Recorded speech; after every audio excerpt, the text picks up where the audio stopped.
我哋今日嘅呢個德國人講德國樓嘅活動正式開始啦。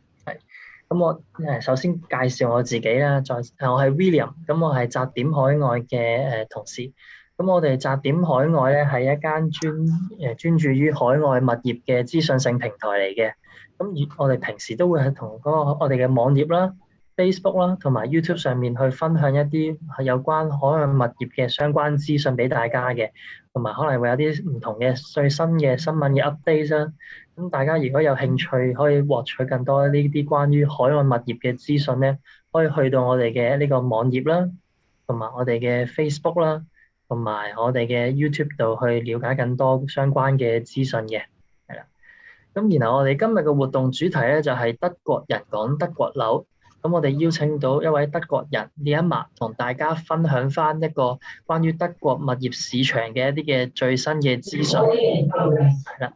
咁然後活動將會以英語去進行嘅，但係同時咧可能喺每個 slide 嘅最後咧，我哋會邀請到佢哋嘅同事 Alice 同大家做一個用廣東話做一個好簡短嘅總結同埋翻譯嘅。咁同埋如果大家喺途中遇到有任何嘅問題咧，咁請大家可以喺我哋嗰個聊天室度打出嚟啦，或者亦都可以去直接 PM 翻我哋澤點海外嘅帳號嘅。咁去到活動最後嘅結束之前咧，就會有個簡單嘅 Q&A 嘅時間，到時會邀請翻Dietmar同為大家去解答嘅。係啦。咁好啦，咁我哋而家首先都即刻開始我哋嘅活動啦。我哋有請到Dietmar去同大家做呢個嘅分享嘅。Hello Dietmar。Hello William. Hello. Well, you have the stage. It's your show time. Okay. Thank you very much. Good evening for all. Today we want to speak about property investment in Berlin in Germany. We're looking here for a lot of contents. That will be the introduction of the company, Carlo Land. Then the reason why invest in Berlin, especially in this capital city. Then advantages of investment with Carlo Land. Next point will be the purchase procedure, but very interesting. And at last, also the tax procedure. And at last, we will see a lot of new pictures and new projects. And I will tell you about what happened at the moment at the Berlin market. OK， 大家晚上好啊，我係 Dietmar。咁今晚咧，大家睇到我哋嘅 content 度啦，都有好多嗰個內容想同大家分享啦。首先第一個就係我哋主要係想同大家分享下德國柏林嘅房地產嘅投資嘅。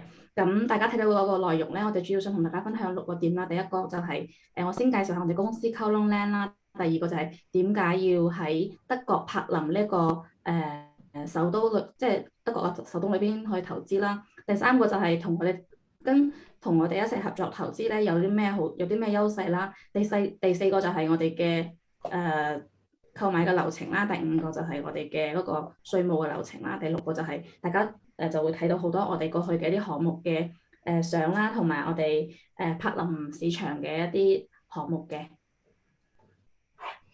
So first of all, I will tell you a little bit about my person and the company Carlo Land Limited. The company is established in Hong Kong since 1999 and is founded by myself. I had worked long time at a bank, over 20 years, and then I changed to my own company in Berlin and working as a developer nearly the same time.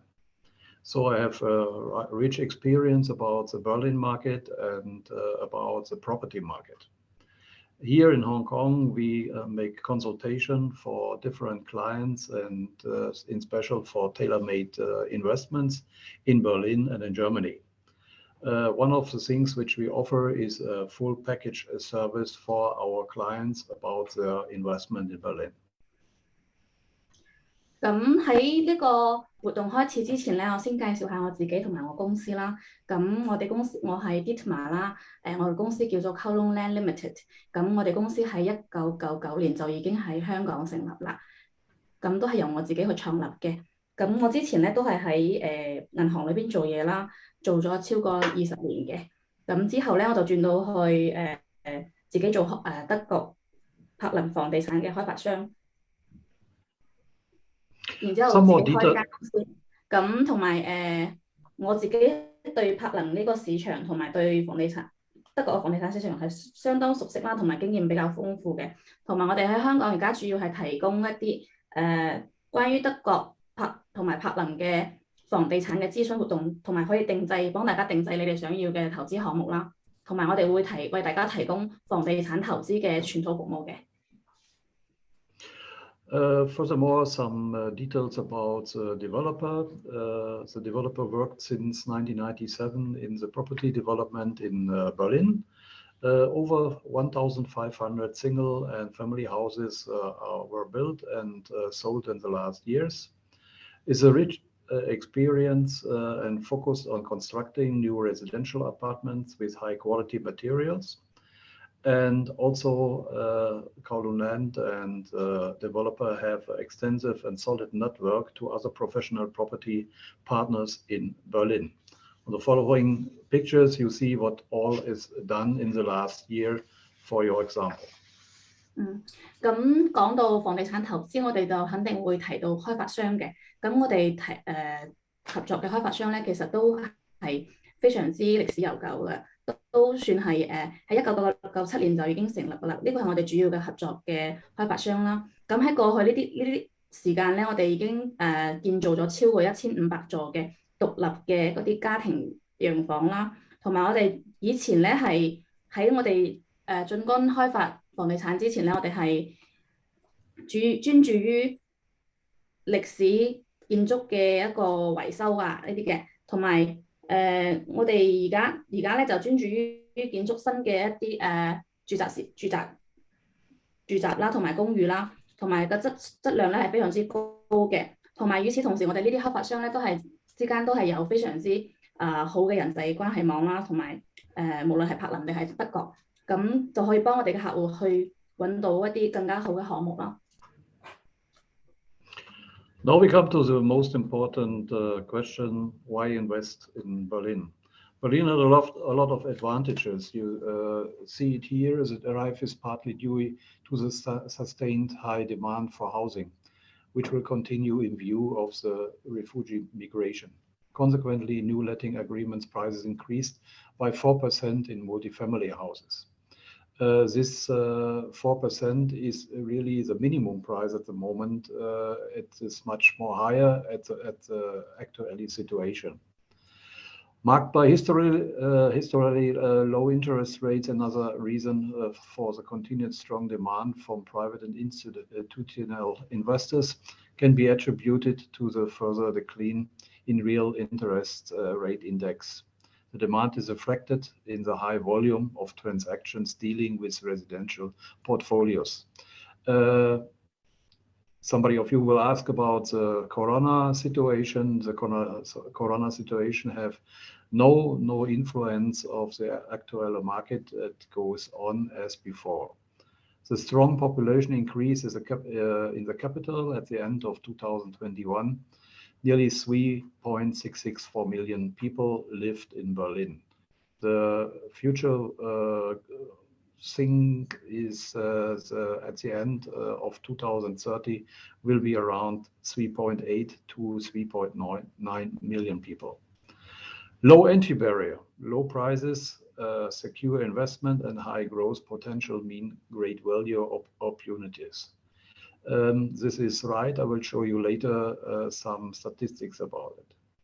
The comparatively weaker euro translate into excellent value for overseas investor. At the moment, the Hong Kong dollar and the US dollar are very strong, so that entry in the German market is very attractive. Berlin is a secure and stable market, the same what is also meaning for Germany. No property tax for foreign buyers. You have not any payment as you be a foreigner. 好啦，咁就嚟到第二部分，大家最關注嘅問題就係點解要喺柏林投資啦？咁喺柏林投資，我哋就總結咗幾個主要嘅因素啦。第一個就係首先係對於房屋嘅持續嘅需求啦，因為咁大家總體嚟睇，尤其是德國之前都接收咗好多難民嘅，都算係一個新嘅移民啦。咁同埋與此同時，佢哋嘅嗰啲多家庭嘅或者係家庭洋房啦，佢哋嘅升幅咧，或者話係佢哋嘅新嘅嗰個租嘅收入都係會提升到4%嘅。其實4%咧已經係一個最低嘅一個估計嚟㗎啦。其實實際上咧係會更加高嘅。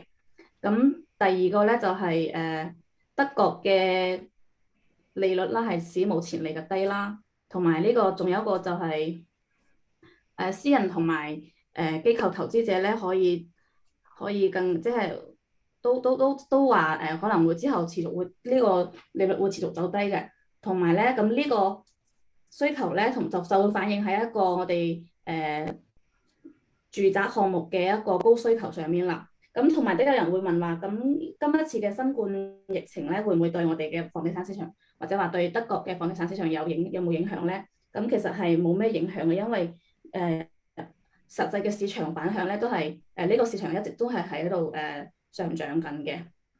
同埋第三點都係好重要一點啦，就係我哋德國嘅人口一直都係德國柏林嘅人口一直喺增長啦。咁作為首都喺2021年年底啦，即係今年年底咧已經有大約3664000人居住喺柏林嘅。咁根據我哋嘅預計同埋我哋嘅數據啦，嗰啲到2030年咧，大概會有380萬到390萬嘅人居住喺柏林嘅，人口仲係會增長，所以呢個市場仲係會喺度嘅。咁第四點咧就係一個非常之低嘅門檻啦，同埋低嘅價格啦，同埋佢係一個非常之安全嘅投資，同埋增長潛力咧係會非常之巨大嘅。第五個咧就係我哋都知道港幣對歐元咧嗰個匯率都走低緊嘅，所以對於海外投資者嚟講，德國都算係一個唔錯嘅市場。第六個咧就係柏林咧，作為德國嘅首都，都算係一個比較安全同埋穩定嘅市場。咁喺成個德國嚟講咧，呢個市場都係相對安全同埋穩定嘅。咁第7點就係對於外國投資者嚟講，即係外國嘅買家嚟講咧，佢係冇嗰個房產稅嘅。Now I will show you some statistics about the property market in Berlin and why it is such a good chance to invest at the moment. The first statistic you see is the house prices index since for 10 years from 2011 to 2020. You see here the lines for the apartments, for new buildings, and also for existing buildings. And you see that the start from the apartments and from the new buildings is on a rank of around 110% and 120%, and reach now 180%.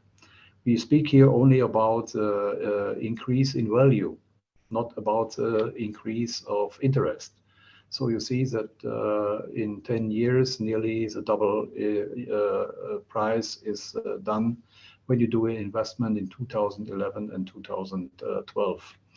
This will going on until 2030. So the next page will show you the 10-year index of purchase prices and rents, and you see it by prices. The last 10 years, you have for existing buildings a square meter price about 5,000 euros. You have to understand the difference between Hong Kong about square foot and square meter. So the price for new buildings are much higher in the meanwhile, around 6,800 per square meter. And it comes from a level 10 years ago from 1,640 or 2,950. So we have a range up nearly over 200%, nearly to 300% for these buildings. At last, I will show you the housing stock in Berlin. Germany has traditional renting market. This means that a lot of people living for renting and not as ownership. You see here that the private persons who have the apartments is only 25%, and the renting in all apartments is nearly 75%. This shows that investment in property is very attractive because you will find every time a tenant. Germans are very conservative and want only to live in renting apartments. So it is very interesting to have a property to rent, and the rents are mostly very safe. 好啦，咁跟住落嚟，我哋就睇下嗰個圖表啦，即係睇下數字啦。首先第一張圖咧，大家可以睇到德國嘅房地產嘅市場係一直喺度升緊嘅。咁喺過去10年啦，即係2011年到2020年咧，嗰個房屋指數咧係從大概100%到你可以睇到佢公寓價格同埋佢嘅而家嘅房產嘅價格同埋嗰個同埋佢嘅價格係從可能110%到120%，而家係升到大概180%啦。咁呢個就係佢嘅增長幅度啦。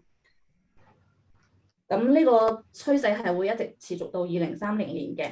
咁跟住落嚟嘅嗰張圖咧，我哋就可以睇到德國過去10年嘅一個指數啦。咁主要係購買嘅價格嘅指數啦，同埋嗰個租金嘅指數嘅。大家可以睇到而家呢一個第一行嗰個 current quarter 嗰度咧，嗰度寫住嗰個而家現有嘅建築嘅價格係5000歐每平方米啦，同埋新嘅建築咧係6780歐每平方米嘅。咁每平方米同埋我哋香港計係唔同啦，我哋計尺啦，佢哋係計平方米嘅。咁而佢哋喺10年之前嘅價格咧，可能係嗰個舊嘅建築嗰個已經有嘅係1640歐啦。咁喺10年之前咧，新嘅建築都係2950歐嘅。咁樣計落嚟咧，其實每年增長係唔止2%到3%嘅。咁下一張圖咧，我哋就睇下柏林嘅一個而家房屋嘅可以話係庫存啦，或者話係而家市面上有嘅屋。咁大家可以睇到咧，其實德國一直係一個租戶市場嚟嘅。咁大家其實唔會話業主嘅佔比唔會話好多，可以睇到咧呢度業主嘅百分比25%嘅。咁但係租客咧嘅百分比係75%。咁呢個都意味住，即係作為一個投資者嘅話咧，對於你嚟講，投資柏林嘅房地產係非常之吸引嘅，因為你永遠都唔會驚你會揾唔到個租客啊嘛。同埋咧，德國人係相對保守嘅，同埋佢哋唔會，佢哋更加中意租屋多過買屋。咁樣嘅話咧，作為業主你就可以收租啦，同埋你嘅收租呢個處境咧就會相對比較平穩啦，安全。Interesting is also the statistic in which kind of properties investment is very nice or is not interesting. In the last 10 years, you see on this chart that the cheaper houses will not be longer built up. It is a trend to higher quality houses, a trend to very expensive houses, also to very interesting houses.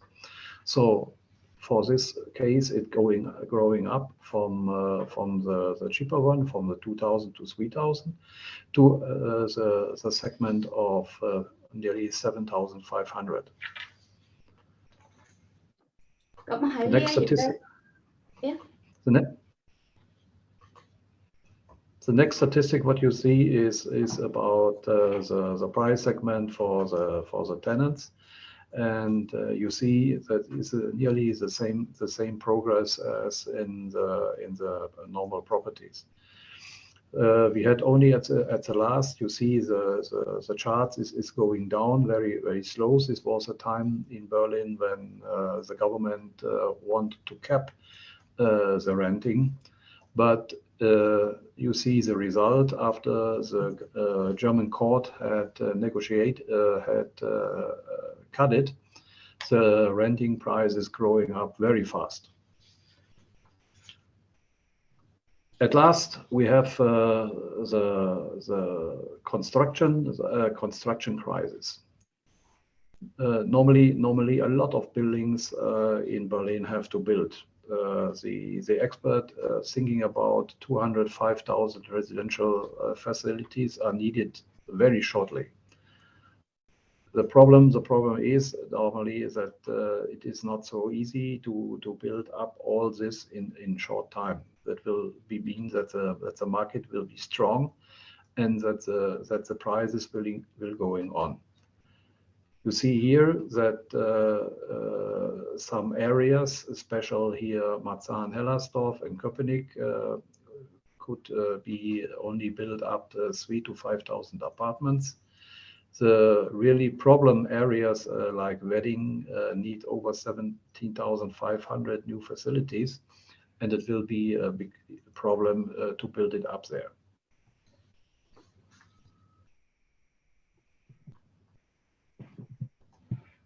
咁我哋睇下跟住嚟睇下柏林佢哋過去10年嘅一個價格同埋銷售嘅一個改變啦。咁大家可以睇下喺過去10年咧，一個好主要嘅趨勢就係大家就已經唔再去建嗰啲係比較平嘅建築啦，咁而係咧去建一啲更加高質量同埋更加奢侈，甚至話係更加有設計感嘅一啲房屋啦。咁可以睇到過去可能最低嘅可以係2、3千啦，但係歐一平方啦，但係而家可能係每平方可以去到7,500歐每平方嘅。咁下一張圖啦，我哋可以睇到呢個趨勢都係類似嘅，嗰個進展咧差唔多都係咁樣嘅。咁一個柏林過去10年咧，佢哋嘅租市場都係咁樣嘅。大家呢度有一個好值得講嘅，就係喺2020到2021嗰度有一個好 sharp 嘅 V 嘅趨勢啦。咁個 V 咧係因為當時柏林嘅政府，德國政府嗰邊佢想要去為咗即係照顧租戶啦，想去減租嘅。但係咧呢個經過後尾嗰個法庭嗰啲協商之後咧就冇進行到嘅。咁所以後尾都可以見到個價格砰一聲又上咗去㗎啦。咁跟住嚟下面一張圖咧，可以睇到咧，即係柏林嘅房屋嘅需求同埋供應咧係非常之唔協調嘅。佢嘅需求係非常之高啦，但係咧佢需要嘅房屋非常之多，但係佢嘅建造速度咧係遠遠都跟唔上嘅。所以咧尤其是根據專家嘅一個推算啦，柏林可能係需要大概20.5萬套嘅居住嘅房屋嘅，但係咧可以睇到大家而家每年嘅建造嘅速度係非常之慢嘅，所以就相對嚟講係都係比較有作為投資者嚟講係比較有潛力嘅。同埋呢度佢冇點樣提到嘅就係一個建築嘅壓力啦。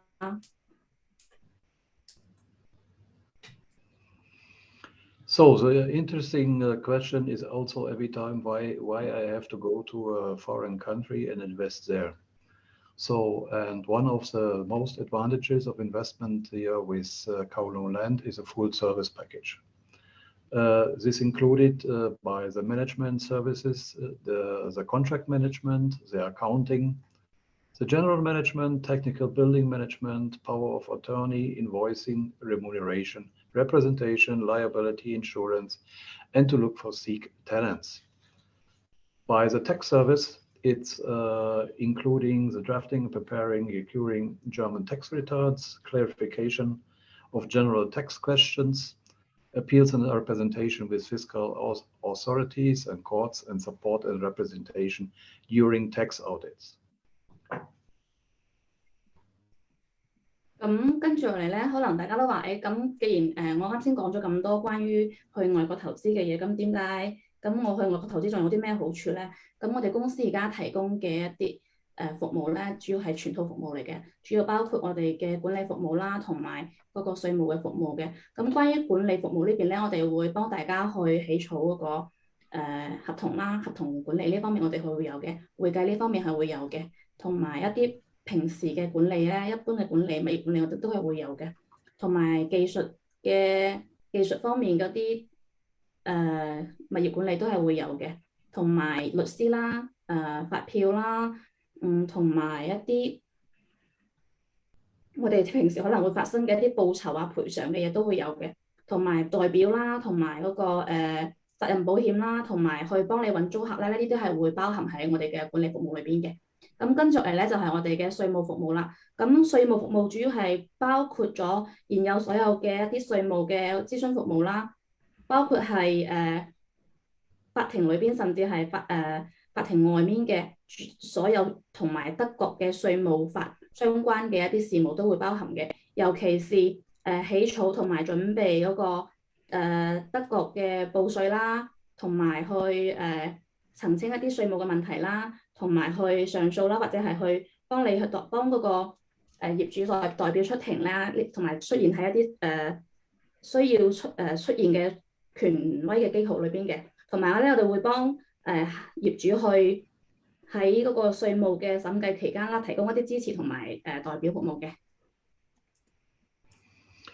At last, it is a full package and included nearly all. Perhaps I have forgotten some points, but all of this we will do for our clients. So for the next step, we come to the process overview for a purchase. A purchase from a German property can also be done in Hong Kong or China. It is not a must-be to go to Germany, but you can do it, and it is your own voting. What do you like? On this next page, you see the steps for to get a German property.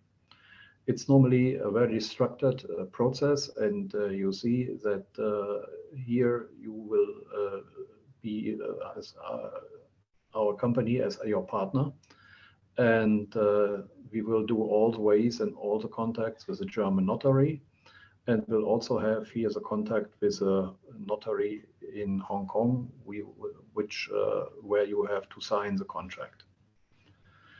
All the things before will discussed by you, and you will get the information. At last, you will sign the contract by the Hong Kong notary and send all the papers and documents back to the German notary. At last, you will be the owner of the German property registered in German public files. After purchase, we have the next step. The people will get the reports about the investor, about all the property administration. You will have the contacts to the consulting here with us, and we will send you all the papers and all the translation to you, that you are sure and safe about what you have to do. And in Germany, all activities by the property administrator and about the project manager will also doing by Kowloon Land Limited. It's a short overview here, but I think it's make it clear how easy it is to buy a German property.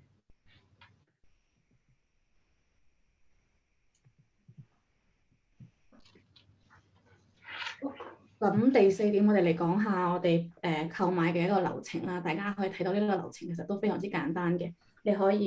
我哋可以喺香港或者中國簽呢個合同啦。我哋首先會提供所有嘅信息，同埋去幫我哋嘅投資者組織一個嗰個購買流程嘅，同埋為大家提供一個諮詢嘅服務啦。包括一啲行政上嘅嘢，我都可以幫處理嘅。咁然之後咧，我哋就可以準備嗰個購買合同去同德國嘅公證處嗰邊去交涉，去簽合同嘅。然之後咧，德國嗰邊會進行公證，公證之後咧就會翻到香港公證啦。咁然之後我哋會將呢啲所有嘅購買合同咧會再俾個投資者睇啦，同埋去簽名嘅。咁投資者簽完名之後咧，就可以再去香港嘅公證處公證啦，同埋再將你簽好嘅合同攞去德國嘅公證處嗰度公證嘅。咁樣嘅話，你嘅購買就已經生效㗎啦。咁生完效之後咧，翻到德國嘅公證處嗰度咧，之後咧你就已經係德國物業嘅一個正式嘅業主啦，同埋你都會被登記喺德國嘅一啲公共文件上面㗎啦。咁購買完成成個購買流程之後咧，我哋點樣去進行你嘅物業管理咧，同埋之後嘅一系列嘅嗰啲可能會發生嘅嘢咧？咁喺香港呢邊咧，我哋Kowloon Land咧會每年向我哋嘅投資者去報告關於你呢個物業管理嘅所有嘅一啲事情啦，你會得到一個報告啦。然之後咧，我哋會就你呢個報告去幫你再去進行一個諮詢活動，睇下需唔需要點樣管理啦。咁德國嗰邊咧佢哋會將佢哋所有嘅一啲活動啦，同埋物業管理嘅嘢咧整理好嘅。如果需要嘅話，會翻譯俾你嘅。咁然之後會幫你去進行一個物業管理啦，同埋會幫你去對物業嘅一啲日常嘅事務啊，或者話係佢嘅租客進行管理嘅，同埋會幫你收租啦，會幫你去揾新嘅，如果需要嘅話會幫你揾新嘅租客啦，同埋如果需要維修嘅話都係幫你去維修啦，同埋如果甚至你嘅德國嘅銀行帳戶需要一啲行政嘅事務嘅話，都可以去幫你處理嘅。咁呢度就可以睇到我哋成個流程咧係會非常之順暢嘅，所以投資者對於所有嘅事都係知情嘅，同埋會非常之順暢咯。The next page will show you an overview about the German taxation. The German taxation is a little bit more complicated as the taxation in Hong Kong, but it is necessary that you're working together with professional and strong organized companies. Here I can show you the way what is needed for the German taxation about a property. Interesting at the first moment is the property administrator who give all the documents to the tax lawyer. The tax lawyer will prepare all the declaration for the investor. All the papers will going directly to Kowloon Land, and Kowloon Land will discuss all the things with the investor. After the investor give his okay, he will sign the declaration, and Kowloon Land will send it back to the tax lawyer. The tax lawyer will send this tax payment notice to the administrator, and if anything is to pay about taxes, the property administrator will be the person who will do it. From the tax lawyer also will go the papers to the German tax authorities, and you will get a little bit later letter how much or what you have to pay for taxes or not. And this are the papers which you need for your properties for the next years. All this will introduced by you very well, and you will understand it, and it is the easiest way to make you safe and sure about the German taxation. 咁跟住我哋講下第5點咧，就係關於德國嘅一個稅務嘅一個概覽啦。咁大家都知德國嘅稅務咧係會比我哋香港咧係會稍微複雜少少嘅，佢冇咁簡單，所以我哋都會同大家揾一啲比較好嘅稅務律師啦，呢啲比較好嘅公司嚟介紹大家，同埋去進行呢一個稅務申報嘅活動嘅。咁我哋成個稅務嘅申報咧係先從嗰個我哋嘅物業管理嗰邊管理者嗰邊去開始嘅。咁佢哋將嗰啲信息整理好俾我哋嘅稅務律師啦，稅務律師咧就可以去準備去幫嗰個投資者去申報個稅務嘅，然之後咧去通過啦，然之後就會 send 俾我哋啦 ，send 俾我哋就可以俾個投資者睇，去確定，去進行去確定呢個稅務申報。然之後投資者簽完名之後咧，就相當於完成咗佢嘅稅務申報嘅一啲流程啦，同埋可以將佢俾翻佢嘅稅務律師噶啦。咁稅務律師咧就會去幫佢進行將呢啲文件去去稅務部門去進行申報啦。然之後咧，如果需要交稅嘅話咧，就會將嗰個交稅嘅通知發俾我哋一個稅務管嗰個物業管理嘅。咁呢個稅咧係從我哋嘅德國嘅帳戶裏邊去俾嘅，同埋咁與此同時咧，我哋嘅稅務律師就會將呢一啲稅務嘅申報嘅嘢交上去㗎啦。咁呢個文件我哋係需要存好嘅，因為我哋明年再進行一個稅務申報嘅時候係同樣嘅流程，都需要呢啲文件之前嘅文件嘅。咁樣業主都會好清楚佢自己嘅稅務問題啦，同埋保證我哋業主嘅安全啦。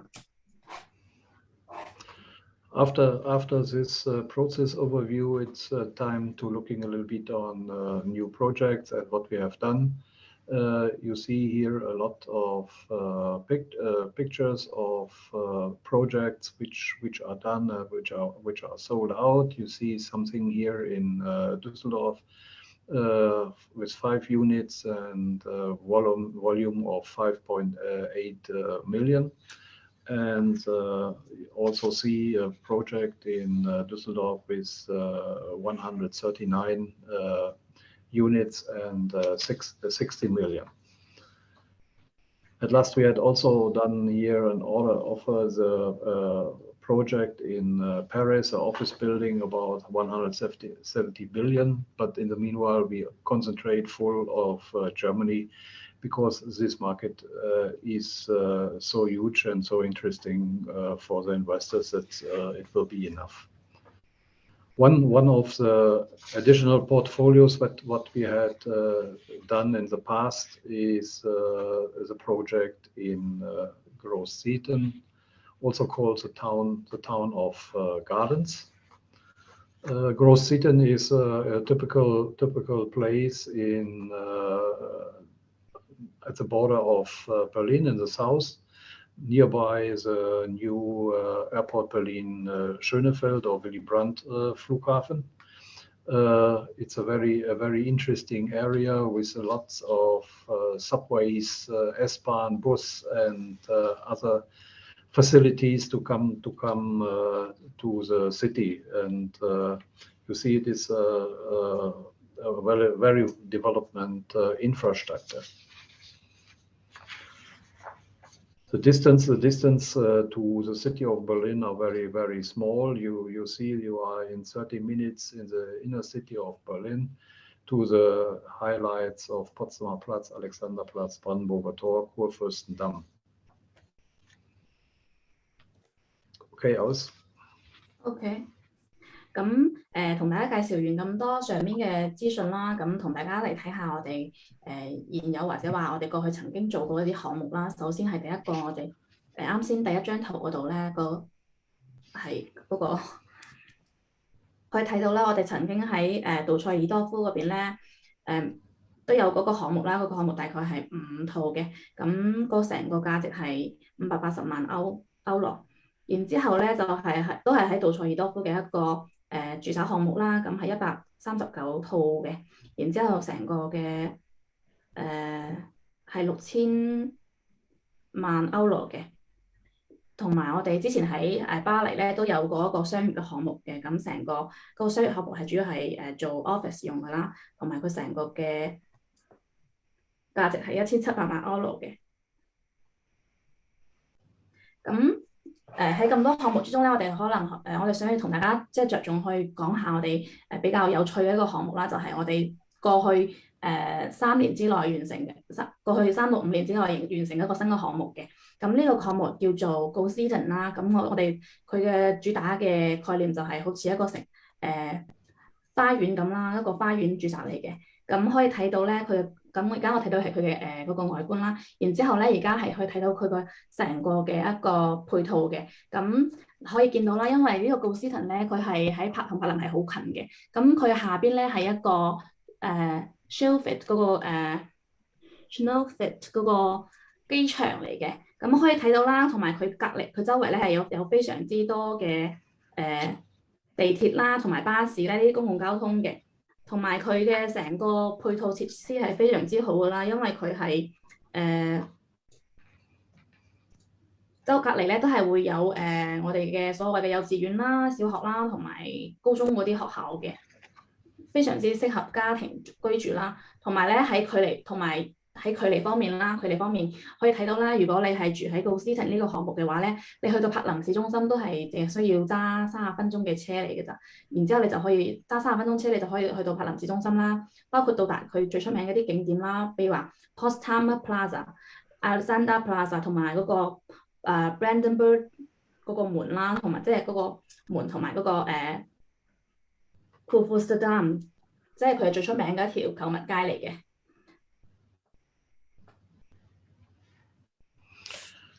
So when we make a more view about the Großzitten project, here's one picture inside, and as you see, here's a picture of the area.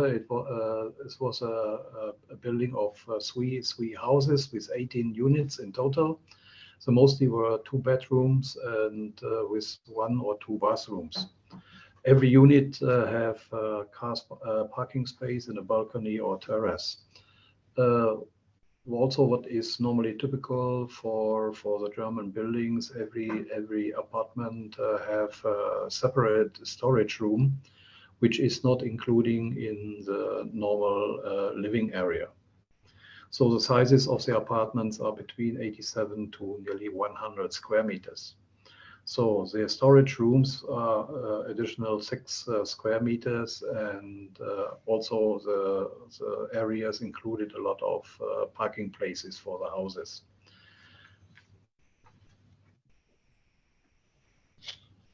Here you see the time during the building. It is a classical German building, stone by stone, as a very high quality, also against the problems in the winter. In Germany, you have no air condition in the houses, but they have working all with heating. On the next slide, you see here is a typical floor plan for an 87 square meter apartment. The German word Eltern is the bedroom. In Germany, you have traditional a long way from the entry to the rooms. The Germans like to start into the apartments with a lot of space, so the rooms are automatically much bigger as normally in Hong Kong. The next one you will see the second and first floor. You see also that the house have elevator, and it's a typical apartment style with living, child, and bathroom. Mostly in the meanwhile, the penthouse or the rooftop apartments are the most what the people like also for renting and for buying. They have a huge terrace which going around the house and give mostly a wide side of the area.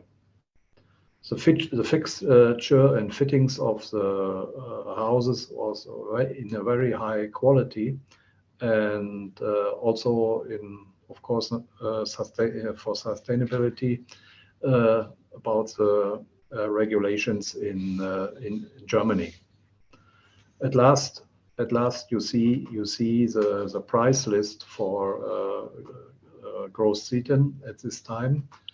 It was now 2.5 years ago, and at this time we had prices around 4,000 euros per square meter. In the meanwhile, the market prices is around 6,000, so that the buyers had in the meanwhile have a good winning of minimum 20% per year. The interesting rate with the tenants is around by 4%. So it is a very interesting. It was a very interesting, and it was sold out very, very quick. 엄마而家喺邊啊？ OK， 咁我哋而家就睇下我哋啱先講到嗰個 Go-Student 嗰個項目啦，我哋俾多啲信息大家嘅。咁首先咧，我哋翻到嗰個我哋成個嘅建築圖裏邊先啦。咁首先可以睇到咧，我哋係喺呢度啦，冇錯。我哋一共係有呢嚿地咧，我哋一共係起咗3棟樓嘅，每一棟係有六套嘅apartments。咁首先咧，德國嗰邊嘅物業咧係永久產權嚟嘅，同埋咧，咁我哋呢嚿地咧係主要用嚟做咗嗰個居民嘅公寓啦，同埋成嚿地呢度係起咗18套嘅。咁一般咧主要係2個睡房啦，加埋1到2個嘅浴室嘅。咁每一套咧都會配一部車嘅泊車嘅地方嘅，同埋咧每一套都會有佢嘅陽台或者係一個露台嘅。咁個 size 大概係87.52平方米到98.96平方米啦。同埋同香港比較唔同嘅就係我哋德國嘅每一套屋咧都會配一個額外嘅儲存空間俾你嘅，相當於係一個儲存嘅房間啦。咁大概係每一個都係6平方米嘅。咁呢一個建築嘅面積咧係唔會包含喺我哋成套房賣房一個建築面積裏邊嘅。咁下一張圖咧，大家就可以睇到啦。呢個就係我哋嘅工地嘅實況啦。係咁，呢個可以睇到係一個非常之典型嘅德國建築嚟嘅。咁我哋係用石頭去進行嗰個建造㗎啦。咁樣嘅話，呢個質量非常之高啦，同埋對於德國呢啲非常之寒冷嘅冬天嚟講，御寒嘅功能係非常之好嘅。咁跟住落嚟咧，我哋就可以睇到我哋成個我哋嘅平面圖啦，就係我哋，比如話我哋87平方米嘅，大概係點樣一個佈局啦。可以睇到我哋從門口到我哋嘅房間裏邊咧，呢段空間係相當之長，呢段長度係相當之長嘅。咁德國人中意喺入門嘅玄關嗰個位置咧，係會留比較多啲嘅空間嘅，所以你就會見到個玄關嘅位置係相對嚟講空間會比較多啦。同埋可以睇到跟住落嚟跟住嚟我就可以睇到第2層同埋第1層嘅一個平面圖啦。係啦，咁第1、第2層嘅平面圖都係88方嘅。咁比較值得講嘅就係我哋咁呢啲房屋咧，呢啲公寓咧係比較適合有小朋友嘅家庭居住嘅。咁我哋值得講嘅就係我哋有一個比較大嘅我哋嗰個頂樓啦，就係最後一張嗰個平面圖，再下一張。係啦，咁呢一個咧就係我哋最頂樓嘅。咁呢個頂樓咧佢係一套嚟嘅，咁佢成個嘅空間係98.73平方米啦。但係咧佢仲會加23平方米嘅露台。咁呢個露台係無論係租戶或者話係投資者買家嚟講都係比較中意嘅，因為呢度提供一個好大嘅活動空間啦，同埋可以睇到佢大家中意可以做啲戶外嘅嘢啦。同埋下一張圖咧，我哋可以睇到我哋成個房屋嘅配套啦，包括一啲硬件嘅設施呢啲嘅。咁可以睇到咧，我哋都係用嘅都係比較好嘅牌子啦，係比較高質量嘅一啲衛浴設施啊，同埋一啲配套嘅房屋嘅硬件設施嚟嘅，係精裝修嘅。咁呢啲配件咧都係高質量，同埋係符合德國嘅法律嘅可持續發展嘅要求嘅。咁可能我哋每間德國嘅房屋咧就唔會有空調冷氣啦，但係佢就一定會有嗰個地暖系統，因為德國係非常之凍啊嘛。咁跟住落嚟，我哋就嚟到大家比較關心嘅就係價格啦。咁呢嚿地咧係全部完工咧係喺兩年半之前啦。咁嗰陣時賣嘅價格，大家可以睇到嗰個 unit asking price。咁當時係大概係4000歐1平方米啦。咁但係咧到而家咧已經係大概到咗6000歐每平方㗎啦。咁時間都非常之短啦，大家可以睇到呢個收益係都係比較對於投資者嚟講係相對比較高㗎啦。同埋佢價值增長咧，成個物業嘅價值增長係非常之可觀嘅。This you see here is the original pictures from this project after it is finished. all apartments are sold out, as I told before, and it's a mix of owners and tenants in this area. On the next page, you see the plan and the reality, and I think the reality comes the plan very, very near. 咁同埋呢度呢張圖咧，大家就可以睇到啦。我哋建完之前面一張圖啦，大家可以睇到我哋建完之後嘅一個實況啦。咁正如我話啦，呢個項目係非常之吸引，同埋賣得都好快嘅。咁而家都係賣晒㗎啦。嗱，呢個就係我哋見嘅外觀啦，同埋呢一張圖咧，呢張 PowerPoint 講嘅就係我哋當時建築嘅一個規劃圖啦，同埋我哋嘅現實建好嘅，可以睇到我哋嘅相差，即係我哋嘅計劃同埋我哋嘅現實嘅相差係無幾嘅。Normally, Kowloon Land only do tailor-made projects with the clients. That means that we first make a talk with the investor what he wants to do or what he wants to like. Only in special things we have pending projects which we offer for our clients because we think that these projects are so attractive that it will be a nice surprising for our clients. One of these pending projects actually is a project in Eichwalde, nearby the south of Berlin. The interesting of Eichwalde, I will show you soon. But you see on the plans that this area is directly in the city of Eichwalde, only 150 meters from the next train station away, and directly nearby restaurants, kindergarten, schools. So what are the advantages of Eichwalde? But first, translation.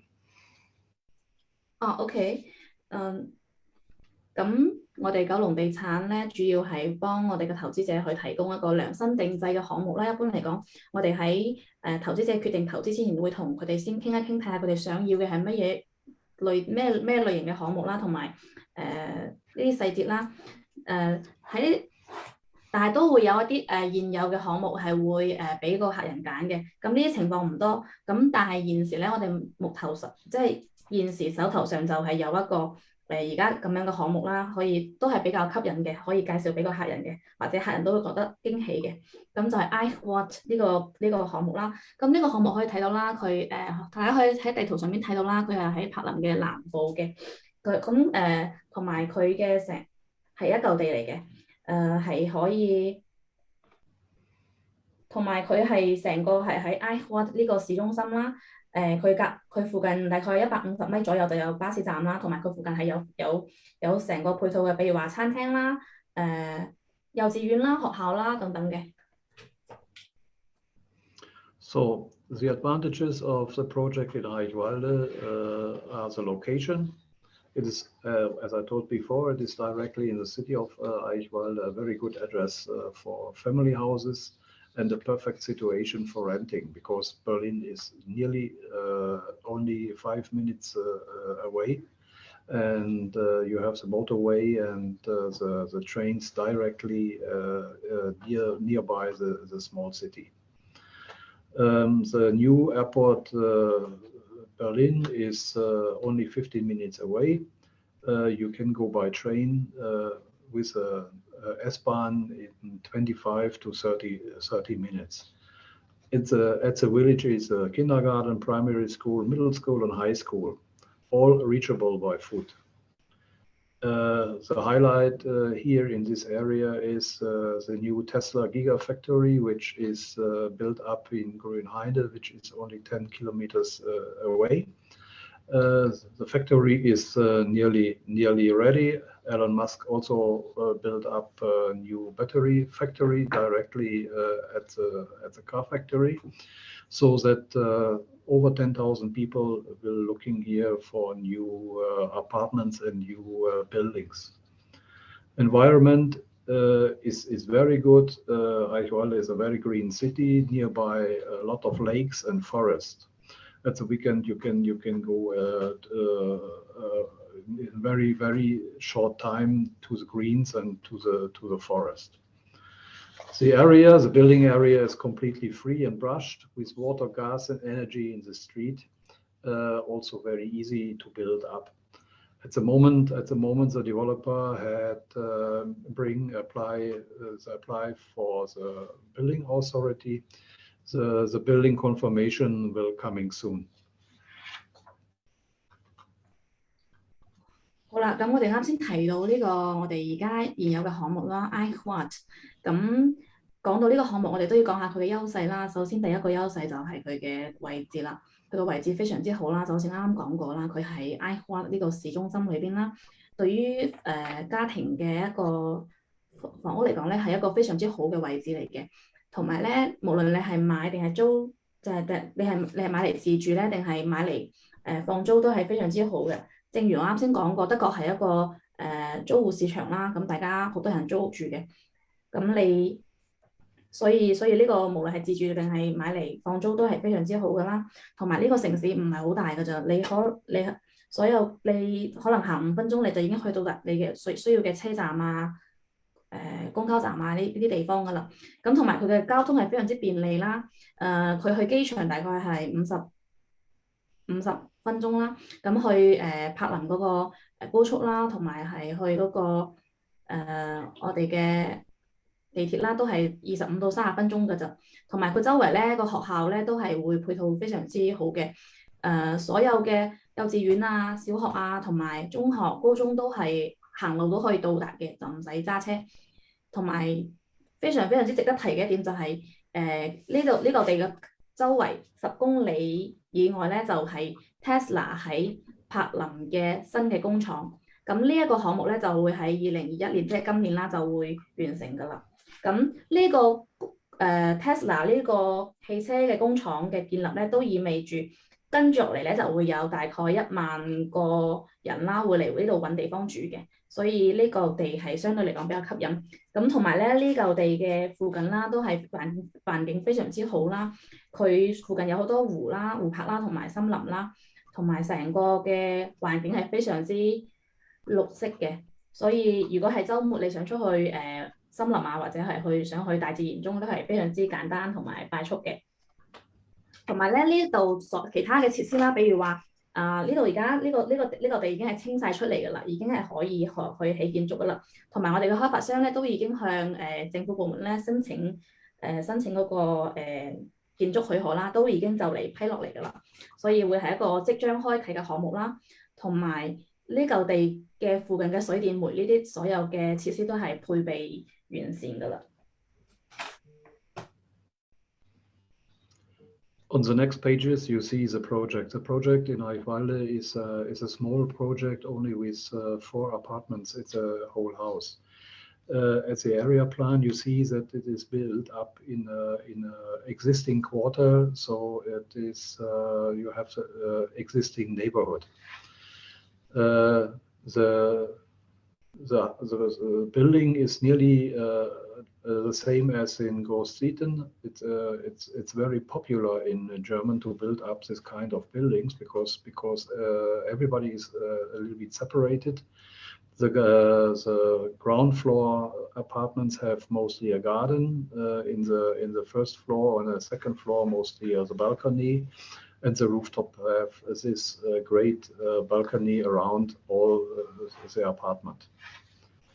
Here you see all the buildings from the architecture and also the floor plan.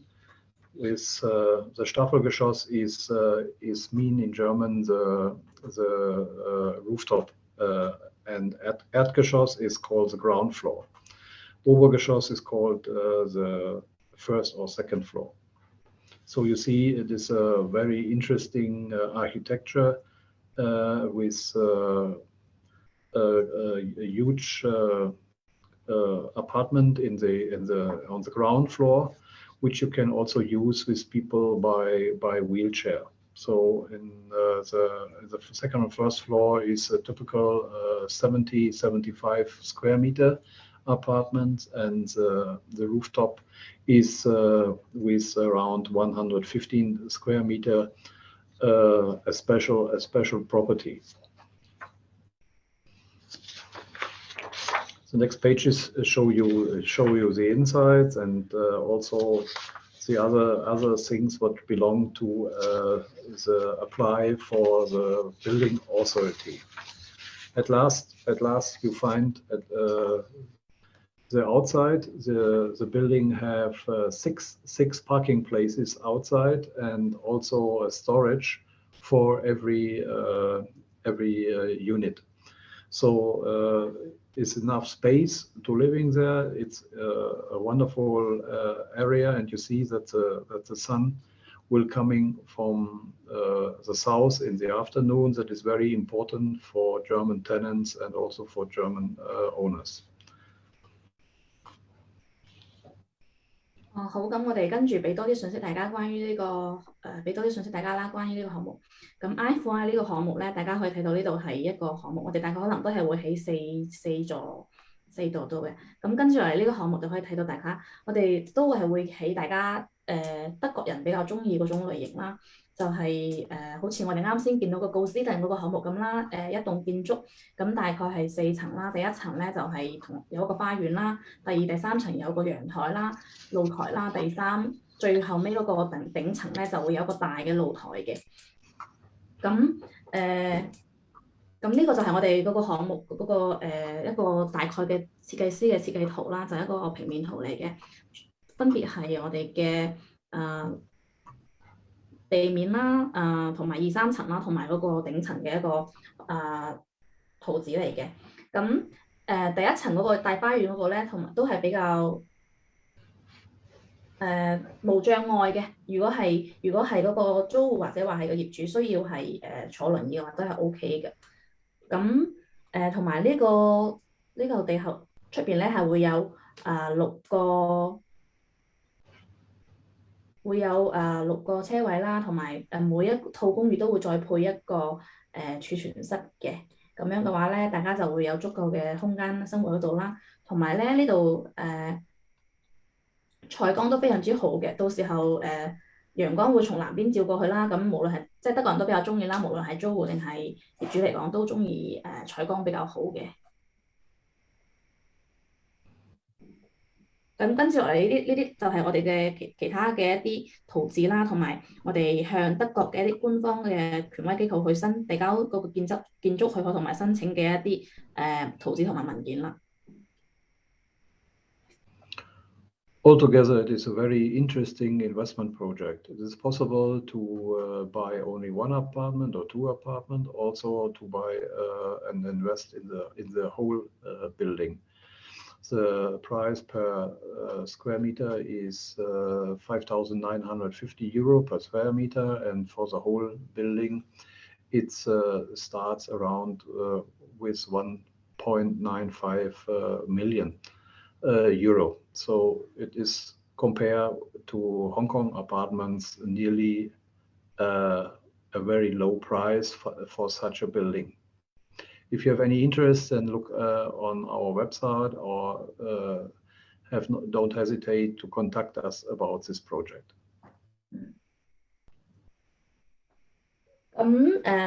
綜上所述啦，我哋呢個項目嚟講咧，大家可以如果係作為投資者嘅話，你可以買1套或者2套公寓啦，或者話你想投資成個項目、成座樓嘅話，成棟樓嘅話都係 OK 嘅。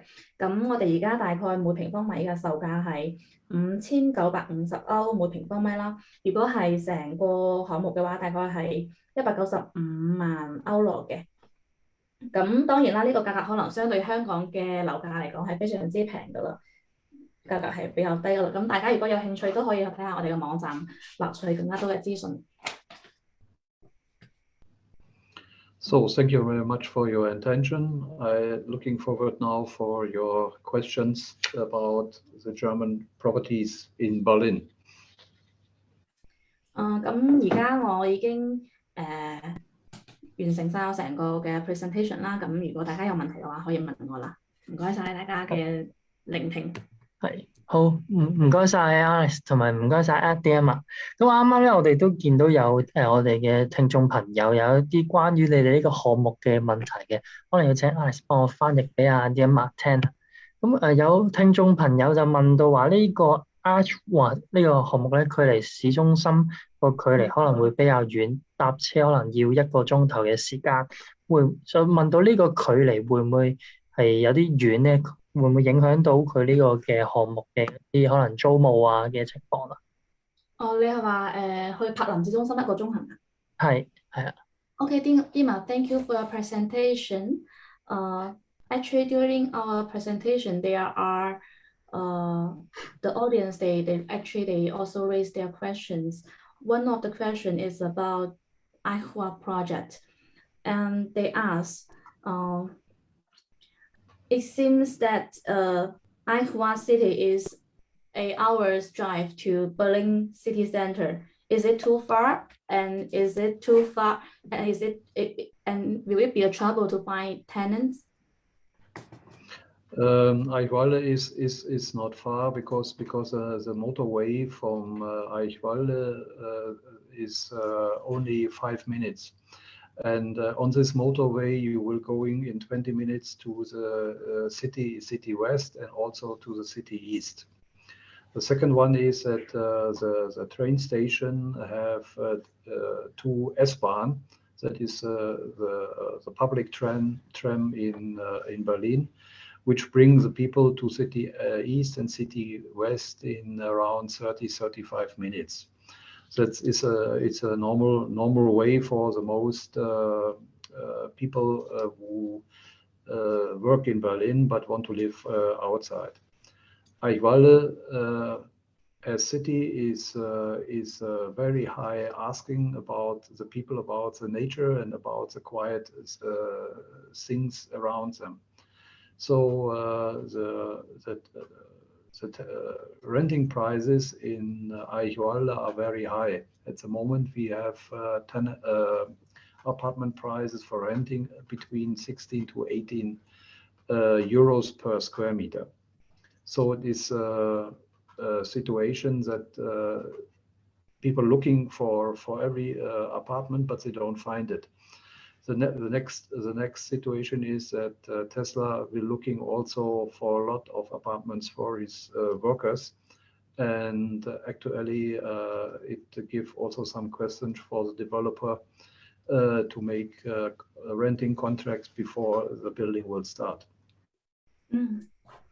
好啦，咁而家啲嘅回答就係咧，佢話其實 Eichhua 呢個項目咧離我哋嘅柏林市中心並唔係好遠，因為我哋大概係需要5分鐘嘅時間去上高速啦。咁喺高速開大概20分鐘嘅車就可以到達柏林市中心嘅，無論係東邊定係西邊咧，都係大概20分鐘嘅啫。咁同埋除咗開車之外咧，都可以有嗰個車站噶嘛。譬如話我哋德國比較常見嘅一個公共嘅電車啦 S-Bahn， 咁大概30到35分鐘咧都可以到達柏林嘅東邊或者西邊噶啦。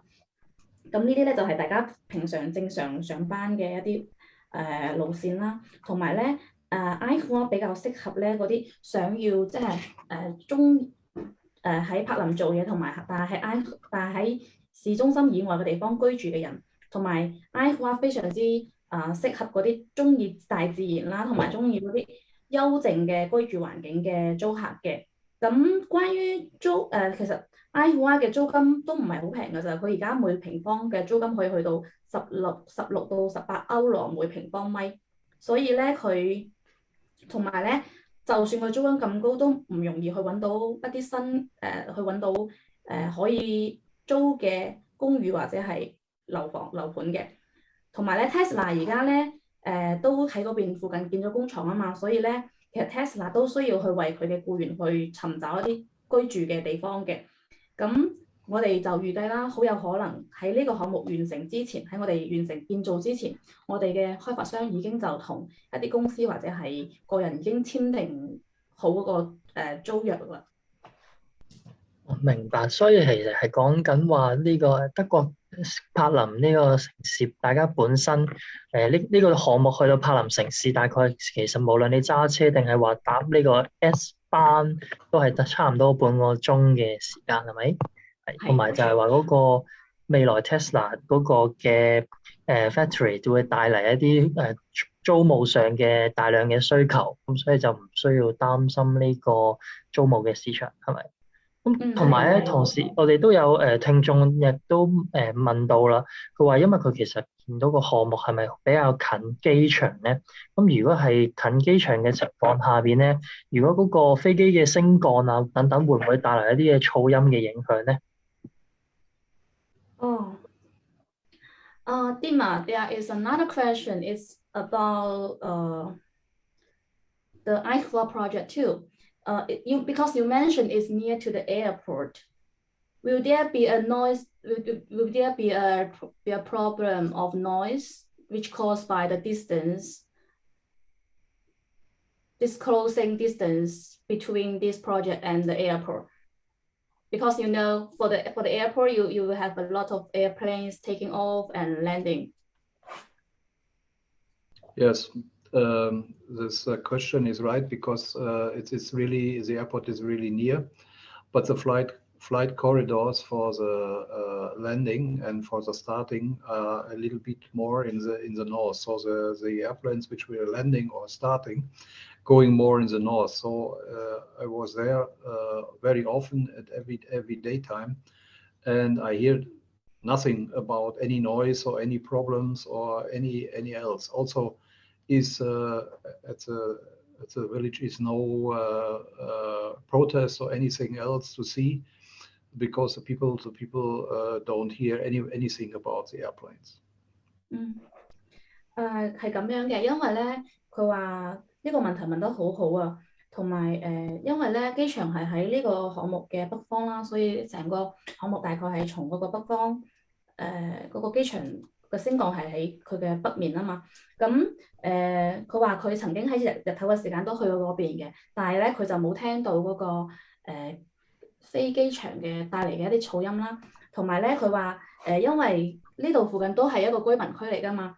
咁佢話佢都冇見到一啲居民上樓去出街去抗議啊或者咩，咁都講明佢哋暫時係冇受到呢個噪音嘅干擾嘅。OK， 明白嘅。咁但係我哋都有聽眾朋友想問到話咧，可唔可以遲啲分享翻呢一個新項目佢嘅一個實質嘅嗰啲 Google Map 嘅一啲位置圖啊？因為佢可能聽眾對項目呢個資訊比較有興趣，係。咁然後同埋咧，佢都有問到話，可能關於呢個項目嘅一啲格局嘅問題嘅。咁就係問到話，想了解呢個項目咧，佢嗰個嘅現時嘅房間格局咧，係咪有4個房、3個嘅4個房、3個 bedroom 同埋1個客廳咧？係咪係啦？同埋可唔可以分享到嗰個地圖嘅位置咧？Dietmar, can you share the location of I4 in the map？ 而家其實你上 Google Drive search 下就可以見到。同埋and they have a question about the floor plan about the I4 project. It seems that there are 4 rooms. Are these 4 rooms? So are these 4 rooms include 3 bedroom and 1 living room? Yes, it's a typical floor plan for German people. You have a living room, you have a room for working or for the kid, and you have a kitchen and a storage mostly in the apartment. Also a separate toilet, and normally in Hong Kong it will be shown as a 2-bedroom apartment. So here in German they will call it Sui room, because they have added the kitchen to the rooms. That is the difference. So you have at last living room, working or children room, bathroom, and toilet, and separate toilet bathroom. 佢話喺度你可以睇到大概咁都係比較典型嘅德國嘅格局啦。咁佢係有客廳啦，同埋一個或者工作間啦，或者廚房啦，儲存室啦，同埋仲有一個額外嘅一個廁所嘅。咁其實喺香港嚟講，我哋可能會將佢作為即係喺香港理解嚟講，我哋可能更加多係將佢理解成一個兩個睡房嘅公寓，但係咧喺德國可能就會將嗰個廚房加入去，變成就叫做3房咁樣咯。同埋我見到好似有人喺嗰個 chat room 裏邊有問題，同埋寫嘅德文係咪啊？係啊，咁亦都係關於呢個 location 嘅問題嘅。咁就係話問到呢個附近會唔會有呢個拉迪嘅市場或者其他嘅超級市場，或者會唔會可以 share 到個 Google Map 出嚟嘅 link 出嚟，我哋可以俾大家一齊去了解下呢個嘅 location。得。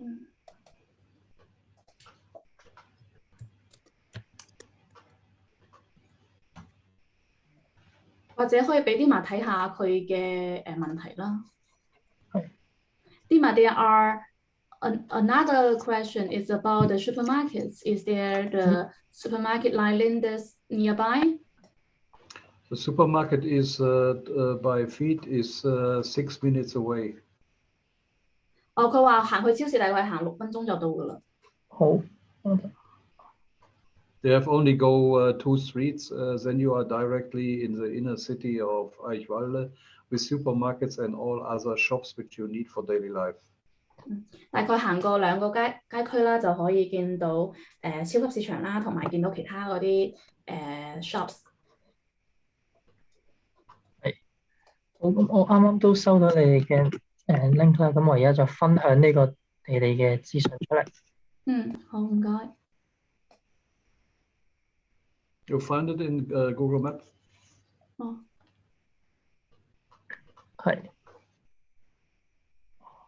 係咪呢個咧？Dietmar, there is also another question. Maybe I translate directly, okay?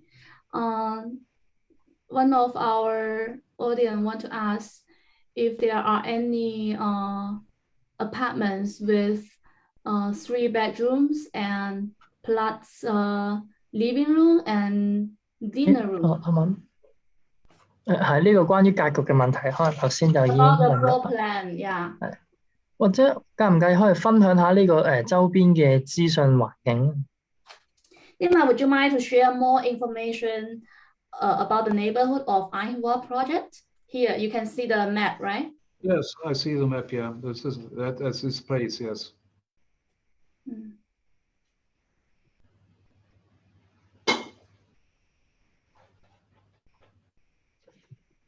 好啦，俾佢睇下先。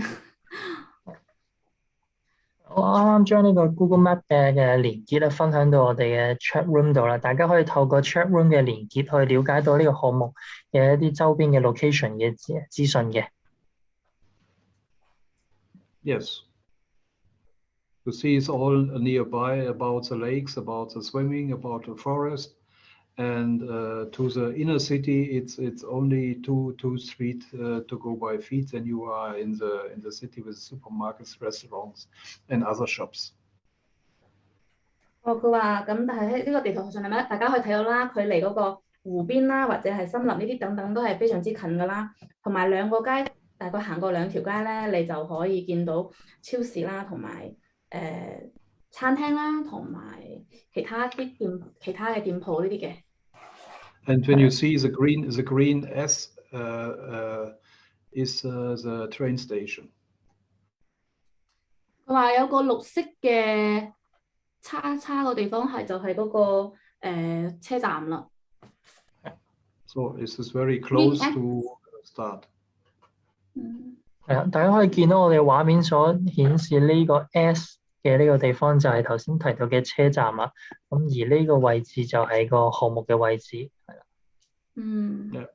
而頭先提到超級市場咧，就係見到喺 Google Map 上面見到佢斜對面已經有一個超級市場嘅。Yeah, you see all the shops and the schools. 同埋你呢度都可以見到其他嘅店鋪同埋學校嘅。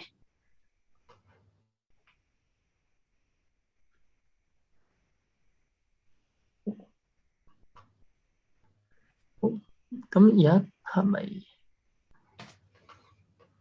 咁亦都因為可能時間上差唔多啦，咁或者如果大家對呢個項目或者係德國嘅一啲嘅市場物業嘅資訊仍然會有問題的話咧，可以聯絡翻我哋嘅 CS 同事，咁我哋會幫你將問題轉達翻阿 Dietmar，咁從為你去解答嘅。係啦，咁今日亦都好多謝Dietmar同埋 Alex 嘅 presentation 啦，亦都好多謝大家耐心去參與我哋嘅活動。咁再次最後啦，咁係亦都去做個少少嘅預告啦。咁我哋係叫扎點海外物業資訊平台嚟嘅。咁我哋會定期去分享翻一啲唔同嘅海外物業嘅資訊啦。咁好似嚟緊我哋下個星期就會可能分享翻一啲關於日本福岡嘅物業市場嘅資訊嘅。